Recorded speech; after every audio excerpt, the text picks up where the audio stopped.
Hello. Oh, hello. Hello. All right. Hello, hello. Right. Can you, from your perspective and your role within the park, describe the last 8 months? I think it's fair to say it's definitely been a roller coaster of a pregnancy journey. Oh, from excitement. It's been an exciting journey with a few scary moments along the way. A lot of teamwork, lots and lots of teamwork. Been pretty great. Over the last 8 or so months, we here at the park have been observing a very special journey. One that not only brings hope and joy to the park, but to the species as a whole. We are, of course, talking about Awan, one of our Bornean orangutans' journey towards becoming a mum. And after 8 long months, building a deep trust between the keepers and Awan, countless ultrasound training, and a fair share of waiting, the day has finally arrived. But before we get to the magic of that day, let's take it back to the final tense days and heart-pounding hours leading up to that ever-so-special moment.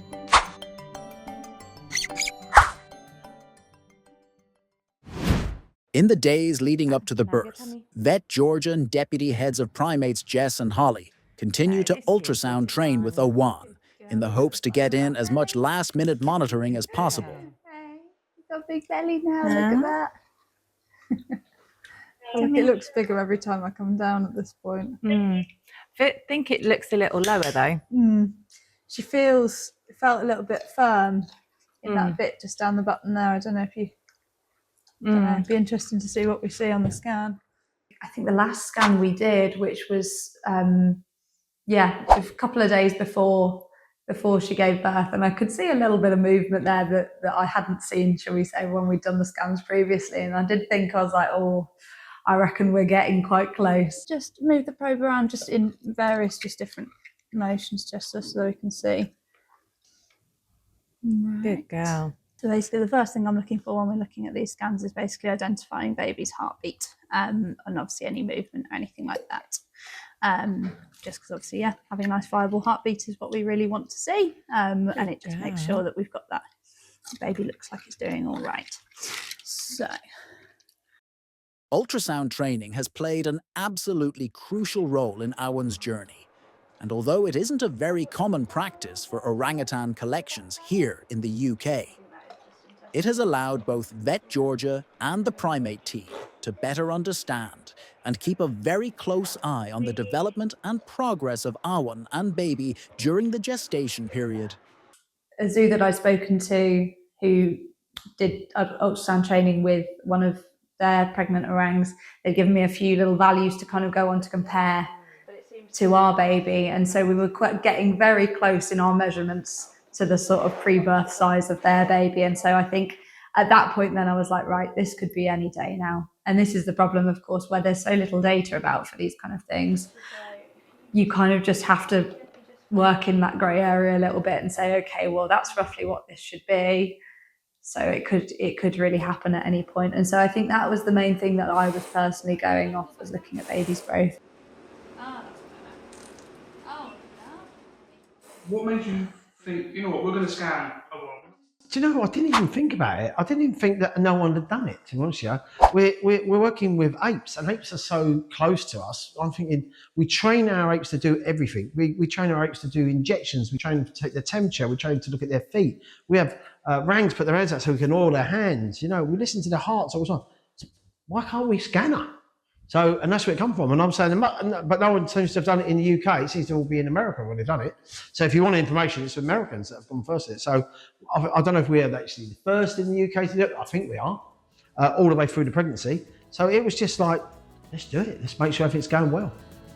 It had become very apparent to all the different sections involved that Awan was in the very last few days of her pregnancy journey. And with the telltale signs and ultrasound data all pointing to the birth being right round the corner, it was simply a matter of when. I mean, I think for the week before baby was born, we were all going, right, it's this day, it's this day, it's this day. We're waiting. And everybody's doing their dates and it's gone past the birthday and then we're all panicking, the birthday. And then I said, right, it's going to be this Saturday. You know, Tony must have picked 3 different dates before we got it right. And to be fair, he nailed it the 3rd time, bless him. No one was right apart from Tony. Tony said that it was going to be a Saturday. Whether he was saying that every day, we're not sure. And with that, the 8-month-long journey had come to an end, and the start of a new one was just beginning. You could see she's in labour and she's right by the door. The girls are there talking to her and all that. And then I said, right, let me know, this could go. I didn't realise the labour can only be about 2 hours. Where like a human, I think, oh, this could be another 24 hours. You know, like human ladies going for it forever and ever, like hanging onto the baby, don't want to give it up. And so then I'm up, gone back to the office, and then I can hear, Tony, you better come back up, you better come back up. So I mean, heads out. The day had finally arrived. After weeks of waiting and endless speculation about when Awan's baby would be born, she still managed to take everyone by surprise. For the keepers who had worked closely with her throughout her pregnancy journey, it was an incredibly emotional day. So Danny, one of the keepers, she'd literally just gone up to give her some browse and thought, oh, I'll just go and check her again. And then they caught her and they were like, I'm sure her waters have just broke, I'm sure she's having contractions. And then Danny got onto the radio to me. And then Awan came over to the airlock with us. There was me and Jess, our other deputy. We were both there. And I literally was gone for 5 minutes to tell the team that the time had come, we were in labour. And then I came back, there's a head out, and I'm like, oh, this happened rather fast.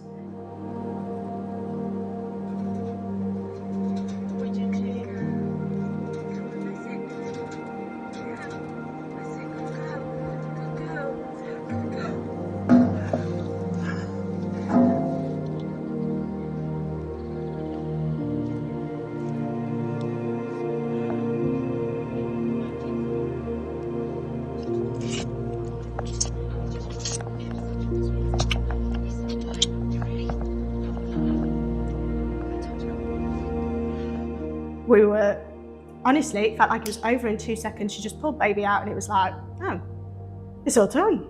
I don't know why I was so stressed about it. She's done it.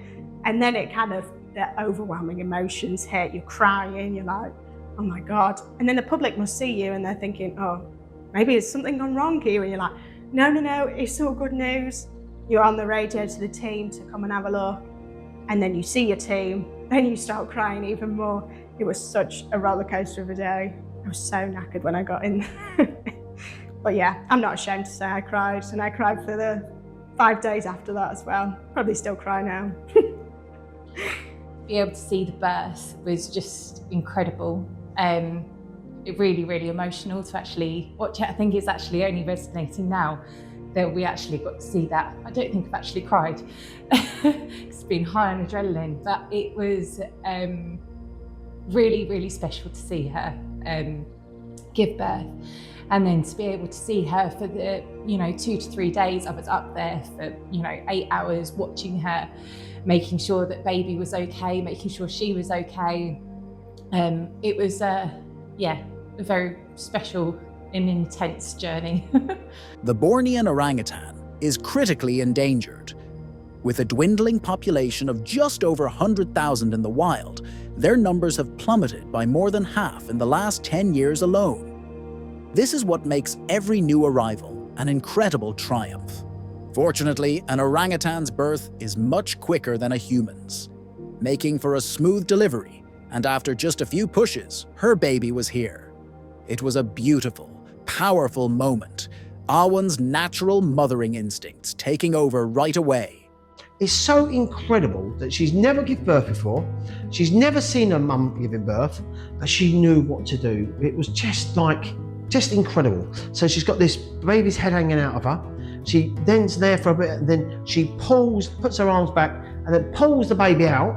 And she's got the baby with one arm, and the baby's screaming. Jin's coming in from the side. She's telling Jin off to go away. She's got the baby, and then she gets this baby. She holds the baby's belly, bends over and bites the cord. And you think, how does she know to hold it and not pull the baby? And you're thinking, this is incredible. I mean, I never expected to see her give birth, and the fact that she was literally right there in front of me. I mean, she was probably about less than a metre away from me. and I could see everything, but I was completely helpless. We couldn't get involved at that point when she was giving birth. I've never had a child personally, but I can imagine it's exhausting work. She's made it look so easy though. You know, none of us predicted that she would give birth during the day. We all thought it would be overnight. So there were a lot of sleepless nights. Just, you know, you wanted to be okay. And then the days after she gave birth were probably even more tiring. People were running around. You know, the team pulled together so strong. Everyone worked their little socks off to make sure that she was all right, that the rest of the section was running well. And we had round-the-clock care for her on the first 5 days. You know, we were checking that Awan was all right, we were checking baby was all right. We were even checking Jin was okay. You know, a lot of people are so focused on Awan and baby, but we also needed to see how Jin would respond. It was the first time for him as well. So there was a lot of stress, but it was so worth it.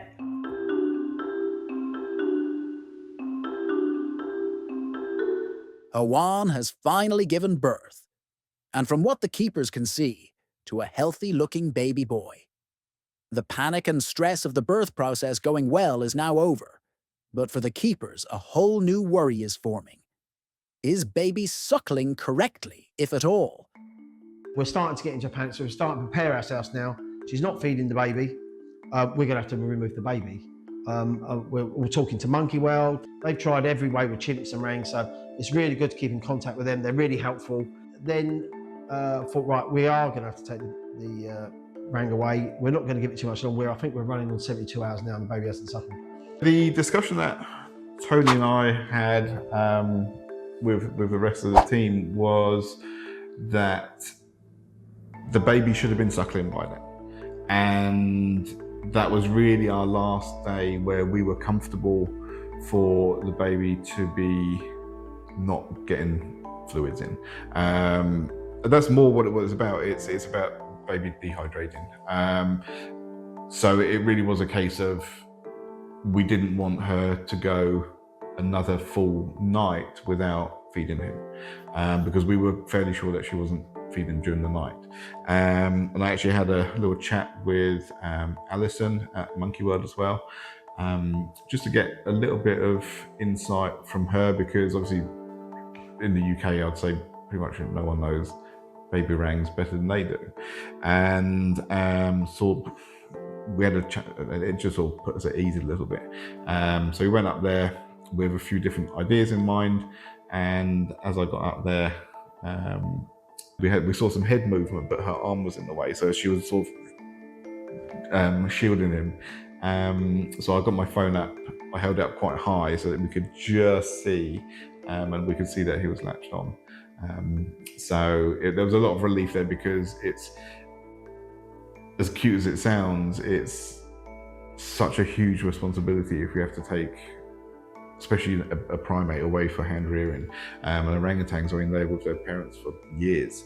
So it was good to see that everything actually was going as it should have been. And then we even saw him going for a wee. So obviously that wasn't the first time he fed either. She was cleaning him, and yeah, it was really, really good to see. In the days and weeks that followed, Awan and her baby continued to grow into their new roles as mother and son. Of course, there is still lots of resting and cuddling, but Awan has begun teaching him everything he'll need to know, from helping him suckle and feed, to learning and growing. Meanwhile, the keepers, vet, and senior leadership team have been working around the clock to make sure they have everything they need. Vet Georgia continues to make regular checkups. I think everyone was very aware that, you know, sometimes orangs don't take to parenthood particularly well, and so there's this sort of element of, okay, we need to make sure that she's doing everything that she should be. But honestly, she seems to be sort of more enamoured with him than we are, which is something to be said, really.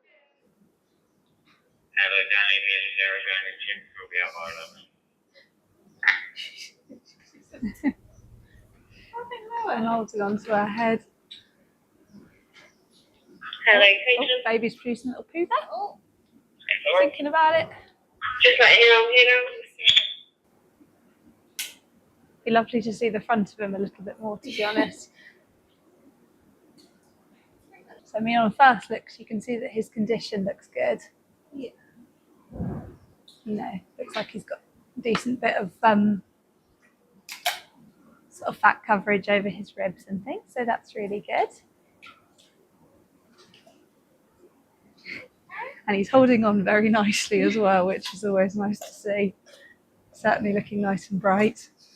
She, has been incredibly attentive. You know, she seems to really sort of taken to it all very, very naturally, really, which was really wonderful. Yeah, he has got a good grip on those, actually. Hello, Awan. So, hey, Awan, you're going to move them up a bit for him? Because look, he's drying. The main things we're monitoring, particularly with baby, is making sure he's looking bright, making sure that he's feeding regularly. Sorry, what was that? Who's on the monitoring? On the whole, everything has been incredibly positive. You know, baby seems to be feeding really nicely, holding on really nicely, looking lovely and bright. He looks bright and he holds on. Is the umbilical cord drying out? Have we got any obvious sort of congenital deformities, anything like that, really? Which obviously would be lovely to get a closer check, but obviously we don't want to disturb these guys too much. She's multitasking already, but even just coming in to have her breakfast, really. She's, but no, she's looking really bright. He's looking really bright. Obviously, we've seen a nice poo there today from him, so he's definitely eating well.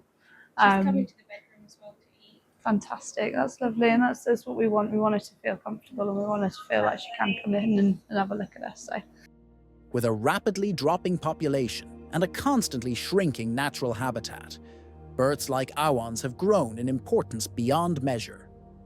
Over the last 4 decades, Borneo has lost a devastating 30% of its rainforest. This loss is primarily due to illegal logging, mining, and the expansion of agriculture, especially for palm oil plantations. These activities don't just take their homes. They often lead to fatal encounters with humans as the orangutans are left with nowhere to go.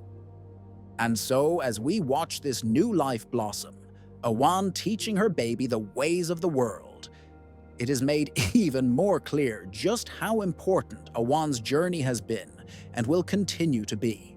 Lots of things are being asked where it's not asked so much as norm.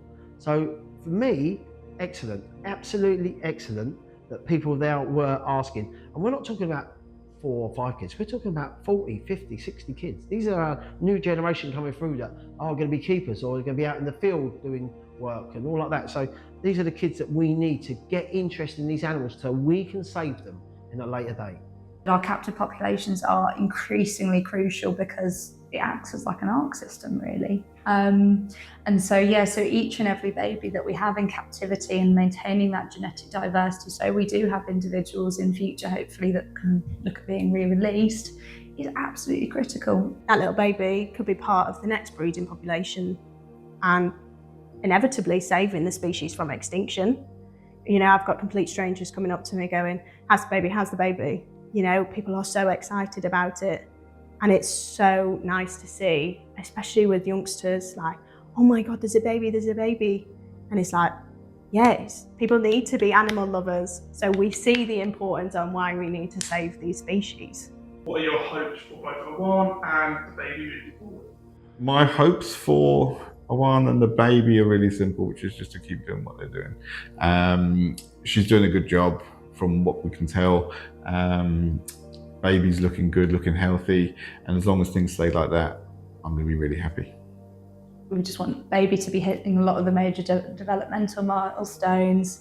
Awan's taken to motherhood beautifully, and we hope that she continues to do that as well. I think that's kind of the main things we're hoping for them, really. Obviously, whether Jin will decide he wants to be involved or not will remain to be seen. We never know. We could be chosen as the ones with one's genes are so good and so powerful to go out into the world, but we don't know that. I can't say that 100%. I couldn't be, but what a lovely thought if that can happen. So they keep strengthening their bond.